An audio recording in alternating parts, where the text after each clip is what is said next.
there's a small borough called Lehighton in Carbon County, Pennsylvania, nestled into the west bank of the Lehigh River, 24 miles northwest of Allentown. The people of Lehigh Valley have had a profound effect on the history of our country. The Ohl family has lived and worked here for generations. This is their story.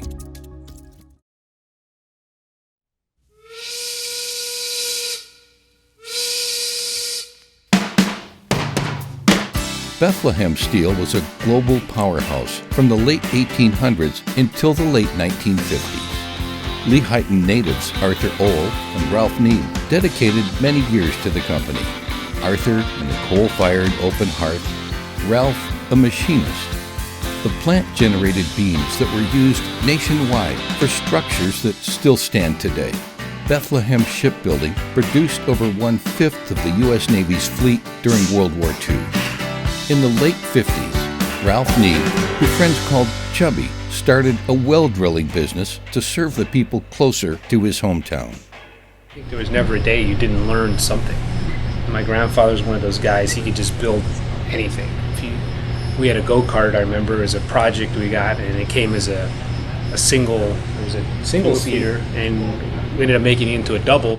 He taught me how to make something out of nothing. Basically, take scrap metal, and we made a snowplow for my four-wheeler because we couldn't afford to buy one. In the early 60s, Chubby Neeb took on the task of turning a swampy area north of Lehighton into a campground that could be used by family and neighbors. In 1963, he hired Arthur's son, Bobby Ohl, to help build roads and structure in the campground. It was the beginning of a tremendous business relationship which lasted for the rest of both men's lives. Brenda Neeb grew up learning the family business. Bobby Ohl's dedication to Neeb well drilling made quite the impression. Okay, well, we met in school, in high school, and he went in the service right out of high school and ended up in Vietnam.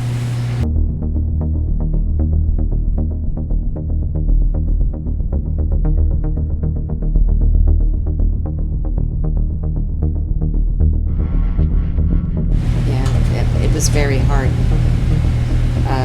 He was over there a year, like I said, and then he was a medic, so then he was out in the field. Actually, he joined the Navy, but he ended up with the Marines because he was a medic. They'd go right with the Marines. So, it was, like, I worked, that was it, you know. I worked actually at the Atlas plant when I got out of high school. Didn't know what it was detonating, waterproofing detonators. I had no idea. I was too young to know. Here they were making those for the war.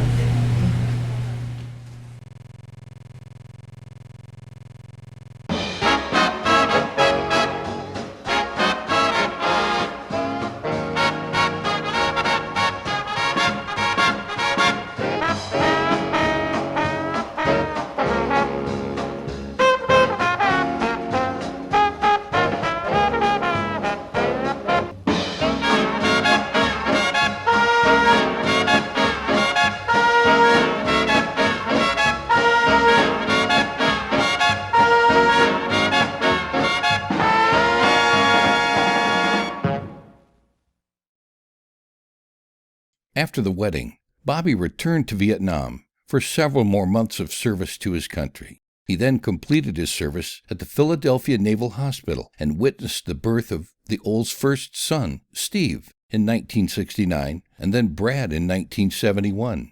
Bobby then embarked to the Pennsylvania State Police Academy for training. After 2 years as a Franklin Township policeman, Bobby looked to return to his roots. Sherry was born. Steve and Brad were growing up fast, and one night at the campground, the future of the family business snapped into focus.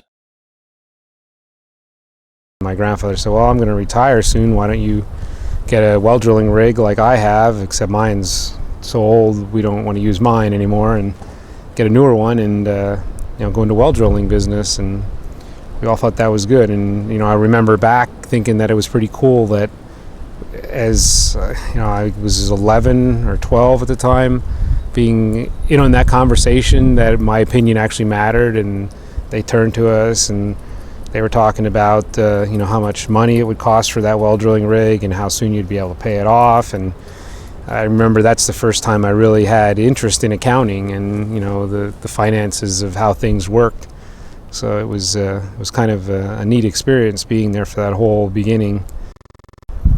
My dad was having other companies deliver his engine oil for the diesel that would run the deck engine. It was a 12-cylinder Detroit, so go through about 150 gallons of diesel fuel a day. So he actually saw his old truck. That's what sparked his interest.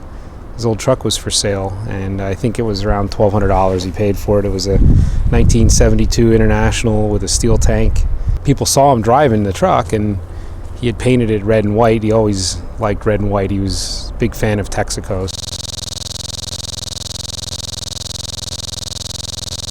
We then decided that we were going to look at getting into the propane business, full time, and getting a truck and going out and making deliveries. And in the meantime, we had been planning for this, and my father passed away in August of 2002.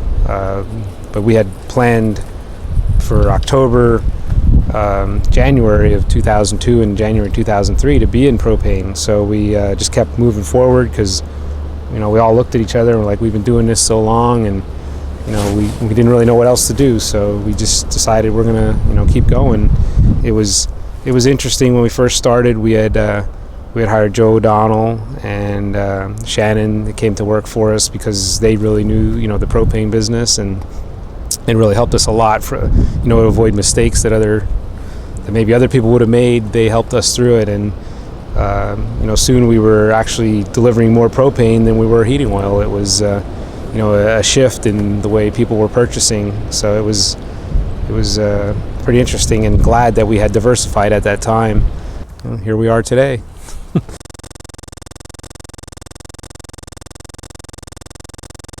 He always had fun. He just he was one of those guys that no matter what he was doing, he'd figure out a way to have fun at it, and it was always a good time. And Brad and myself would be with him, and we get to spend the whole day together, and that's what we always look forward to. It was hard work, but he made it go. I was just amazed at some of the things he could huckster. I didn't have a job. I didn't have nothing. And Bobby All took a chance on me, for me a job. 13 years later now, I got everything. I owe a lot of what I got to Bobby All, and I appreciate it.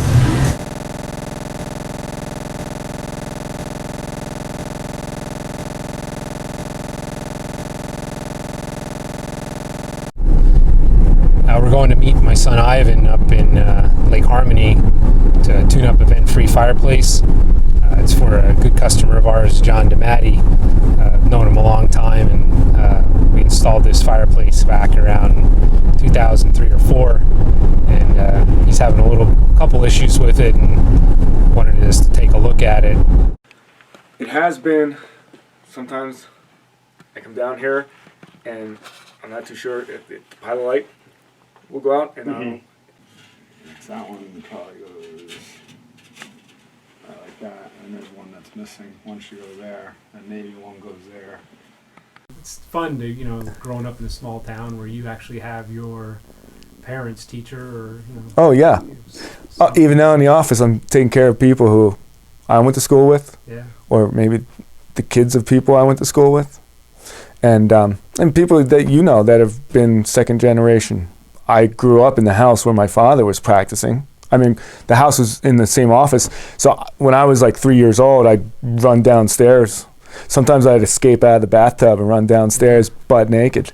And 18 years ago when I started practicing in that office, like patients that I was like, man, I haven't seen you since you were 3 years old. They say running naked around the office. I make sure they say, if you tell that story, make sure you tell them I was 3. Yeah. It wasn't yesterday or last week. And Ivan's 27 now, and he's been doing this since he's 15, 16 years old. So he's got a lot more experience under his belt than most people that are in their 30s and 40s. It's kind of funny when you grow up in an industry like this and you're brought up around things. You just kind of take it as a secondhand thing, and you don't realize about all the knowledge that you actually have. And I'm really proud that he stuck with it, and he continues to learn and grow, and he's not afraid to accept a challenge and move on. He's available when you need him, and he's working whatever shifts are available. He'll go out, and he always says, if I can run a call, I will. So you can always count on him to be there. That's the good part. I see the company going in the right direction. We're expanding really good, and I like it. Just the mindset of carrying my grandfather's name. I mean, I want people to, they remember my grandfather. I go to customers' houses and they said how great he was and everything. That makes me feel good. Gave us a lot of knowledge and wisdom. I mean, we were all trying to, my dad, my uncle, me, Nathan, we all learned from him, and we're just trying to carry that name and keep going with good customer service and relating with the customers. I mean, it's like a mission. I mean, on a mission is to keep going, carry that name, not stop.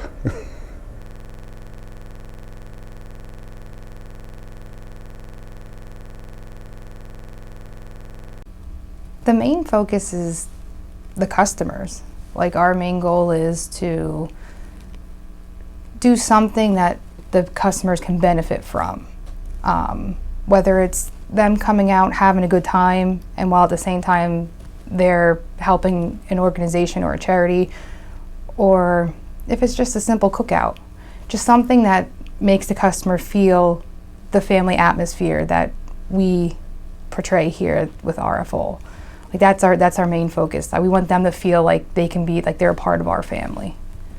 The name is so well known due to their community interaction, the constant giving back, many years of being eye to eye with the customer, with the community, and also hand to hand right there inside their home. And doing business on a handshake and still having that traditional value of caring about our neighbors. So I really appreciate that, and I think we exemplify that. After helping with the family business for many years, Sherry followed her passion for reading and writing into a teaching career. She's also written and released a series of inspiring children's books. Sherry, Steve, Brad, and Brenda still get together regularly to share memories and help each other's families with anything and everything. The Old family has always strived to be the best people they can be, providing service and quality to their community, helping neighbors, friends, and customers stay warm or cool when the weather is extreme.